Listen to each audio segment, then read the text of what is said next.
La Calabria vanta un patrimonio di alto valore paesaggistico, artistico e culturale nel cuore del Mediterraneo, in un territorio ed una civiltà che per grandiosità e prosperità già nell'antichità erano conosciuti come Magna Grecia.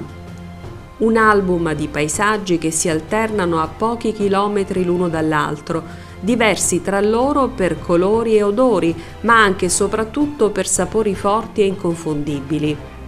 Attraverso un ideale itinerario enogastronomico avremo modo di conoscere alcuni dei prodotti tipici delle aree costiere e di quella aspromontana,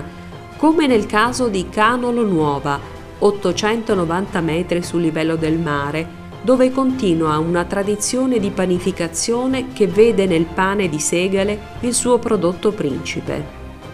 Anche Corrado Alvaro, ingente in Aspromonte, sottolineava il carattere rituale della confezione del pane, che settimanalmente dava luogo a una sorta di cerimonia, con l'odore che cominciava a diffondersi a mano che la pala infornava, e i pani che stavano in quella profondità come creature vive o come semi nell'urna di un fiore, tra i presidi slow food della zona, che risale alla presenza dei greci in Calabria. Una menzione speciale merita il caciocavallo di Ciminà,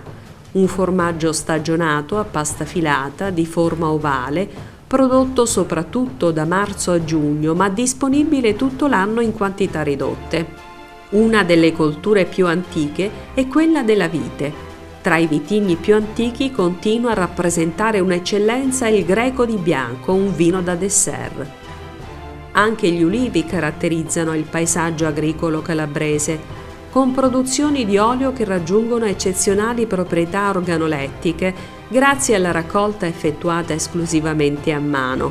e di tradizionali procedimenti meccanici che garantiscono la qualità superiore.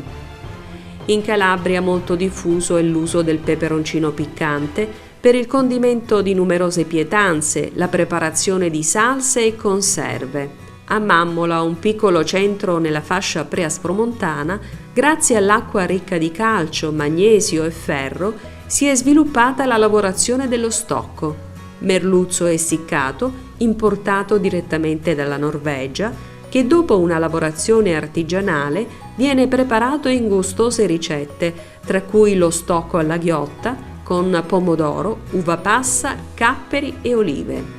Tipica della piana di Gioia Tauro è la stroncatura, una pasta di colore scuro ottenuta dalla lavorazione di farina integrale e crusche, simile alle tagliatelle, che viene preparata con ingredienti semplici e poco costosi legati alla tradizione, come mollica tostata, olive, pomodori secchi o alici.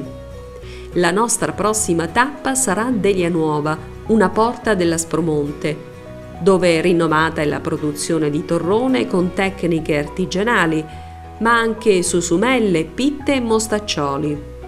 E per finire, sempre in dolcezza, destinazione in provincia di Vibo, nuovamente sulla costa tirrenica, a Pizzo Calabro, per gustare il tartufo di Pizzo, gelato alla nocciola di forma sferica e irregolare, spolverato di cacao e zucchero, con al centro un cuore di cioccolato fuso.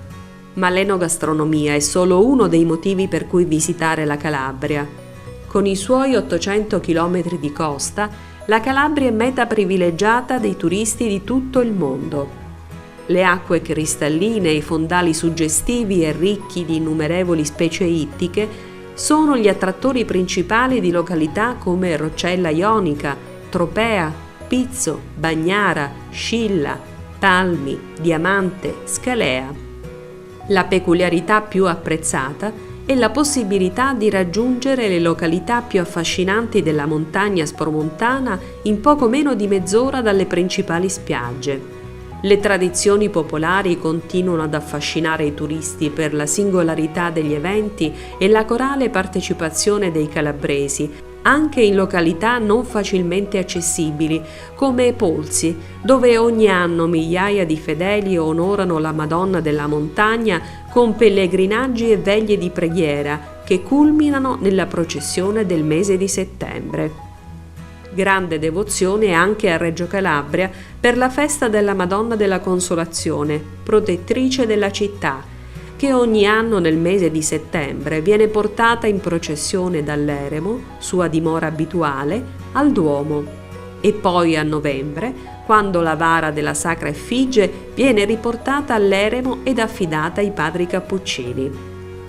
Tappa obbligata nella città metropolitana è il Museo Nazionale della Magna Grecia, ristrutturato di recente, che nei 4 piani espositivi raccoglie preziosi reperti divisi per epoca e le 2 statue dei bronzi di Riace, grandioso esempio della scultura greca in bronzo.